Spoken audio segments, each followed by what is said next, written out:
So we're going to move to another caller. Caller, area code 614. 614, are you there? That might be me, Eugene Johnson. Hey, Eugene. Hello. How you doing? Hello. Can you hear me? Awesome. Yes, sir. Good. Eugene, where are you calling from? I am calling from Chicago. Hey, Chicago, right. All right, cool. Yep, by Eugene, way of New York through Columbus, Ohio, now Chicago. That's correct. Okay, very cool. You're a traveling man, huh? Yes, sir. Got to go where the money's at. Yeah. Eugene, what do you think of this? Go ahead. Go ahead. Well, let me just say the topic tonight is, do you need more than love to create a great relationship? We talked with a few other callers who kind of weighed in and gave their input and everything.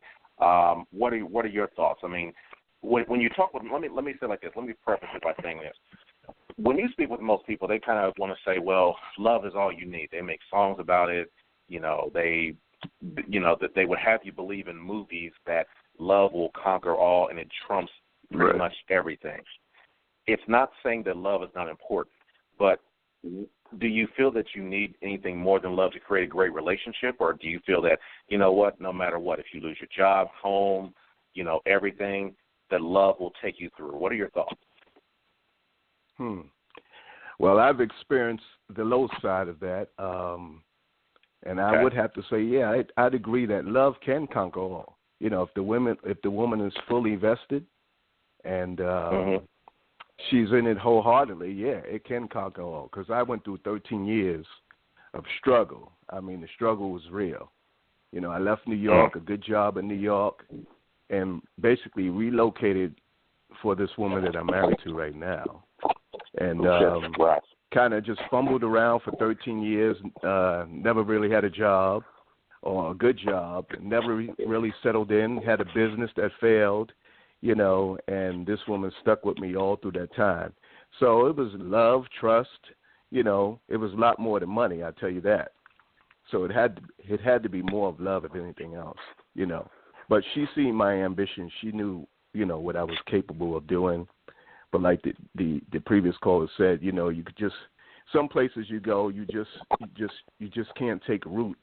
You can't get a good job. Things aren't working out. Things aren't clicking. And that's probably why I'm in Chicago now. Well, that's most definitely why I'm in Chicago now, because, it's where I follow the dollar. So I couldn't make it in where I was living before once I left New York. So I got a good job in Chicago. We moved to Chicago, and everything's been great ever since. But it was 13 years for me to get to that point. So we survived off love and trust, and the woman believed in me. I left New York for her, so she seen that I was committed to the relationship. And it took us a long way, actually. It got us through the tough times. Are you still together? We are still together 21 years. We've been married 15. Oh, yeah. I love that. I like hearing these kind of stories because, so many times in talking, having these conversations, we beat the drum of, these, women won't stick it out. The second you talk about you don't have a job, she's looking at you sideways and everything else. And that may be part of, there might be some truth to that. But for the most part, there's a lot of truth to it. A lot of truth to it in my case. Yeah. Because my wife wasn't. It wasn't like. Let me say this. It wasn't like she was just making like $25,000-$30,000. She was way in six figures, and I wasn't making $30,000-$40,000. Now you talking a span of 13 years, bro. For this brother to get together. Because you were just really trying to get your footing or whatever. Because I think a lot of times the perception out there is that, he ain't really trying to really do nothing. It's like, no, I'm really trying to figure this out, and I'm trying to understand kind of how this thing works. And that, to a person who doesn't understand how black men's minds think and how we see things and our perspective, it may be seen as, well, he ain't really trying to get it in like I'm getting it in. Here I am pulling down 80, 90, 100 grand plus, and here he is, barely scraping by, and could barely take me out for a hamburger at the end of the weekend. And so this is where I think a lot of sisters get frustrated because they're like, I'm doing big things out here, brother. You know, I just, you know, I'm full sprint running out here. I need you to catch up with me. Did you ever feel any of that was going on or whatever? What was your experience? I mean, what was your thoughts on that? Well, I left New York. I had a job that I could have stayed in for the rest of my life in New York. I left New York, and I'm a degreed person. I had a master's degree when I left New York. Went to another area, Ohio. You guys know of Ohio. Anyway. You ain't gonna be talking my city. You ain't gonna be talking my city. You know, listen, it is what it is, man. I mean, you know, sometimes you can move from one place where you've been there your whole life. You know how the city functions.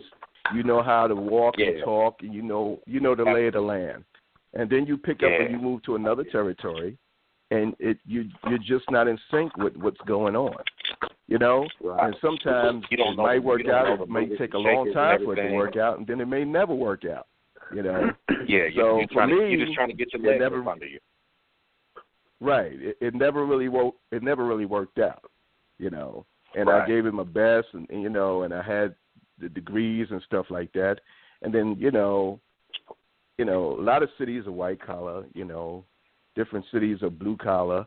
Like I come from a blue collar city, basically, and Ohio is, you know, where I was. It wasn't really blue collar, so it was more or less, you know, if you had a white collar job, because most women have white collar jobs, right?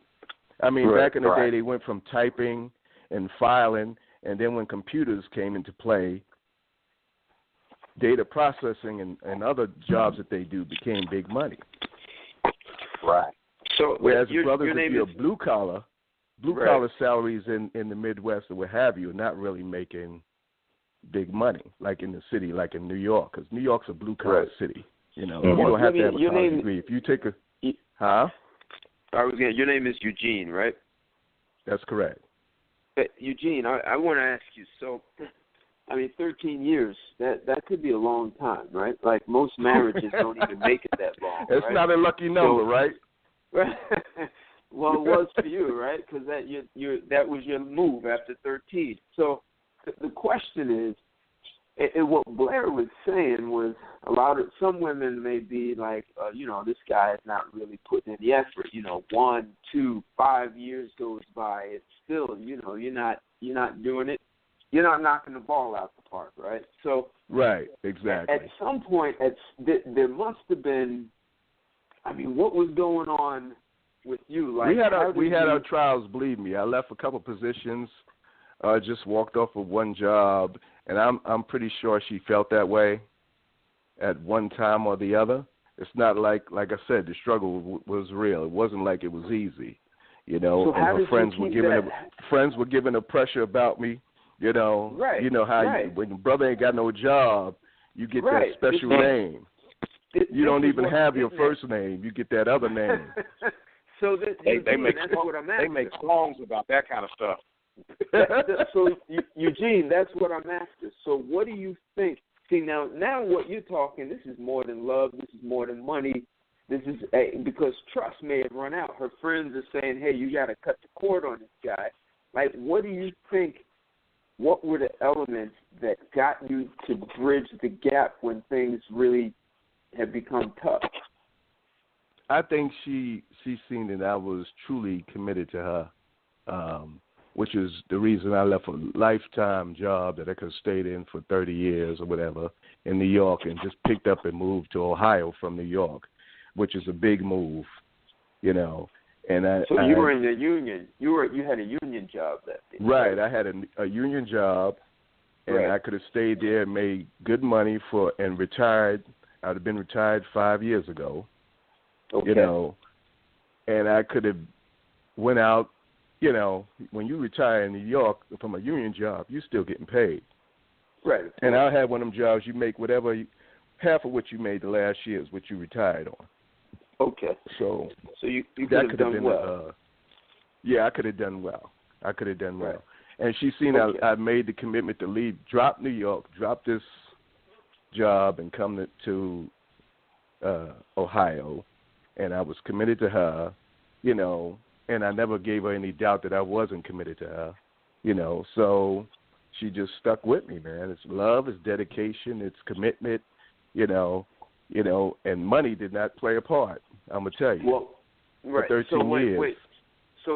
So many people talk about they have commitment problems, right? But what you're saying is commitment is what helped bridge the gap. Like, you were highly committed to the relationship, and apparently she was too, because she was getting a lot of pressure. But you must have had some really special kind of communication to ease her fears in the face of her friends whispering in her ear. I guess, but it's not. I wouldn't say it was rocket science, and I knew what I was doing. We fumbled through, but I think really, I knew that she was the one for me. See, I met my wife in Canada, and I'm gonna tell you, I don't know if you guys are spiritual, but I had a dream, and God came to me and told me this is the one. Okay. I know that might sound corny. No, but this is what happened. It's your story. So, and I believed it. I wholeheartedly felt it, and I went with it, 110%. Most brothers, awesome. They get with women, but they ain't truly committed, and the woman knows it. Okay. They know it. They know it through your actions. They know it through what you do. Well, and then there's things that you won't say or do, and that tells you a lot also. Exactly. All right. Nice. Cool. That was helpful. Good stuff. Cool. Jane, I appreciate you calling in. If you want to listen to the rest of the show, feel more than free. And we got a few more callers we want to get to. Thank you very much. And Gene from Chicago, Illinois. All right. Have a good night, good guys. evening. Thank you. Thank you. Bye-bye. All right. Great evening.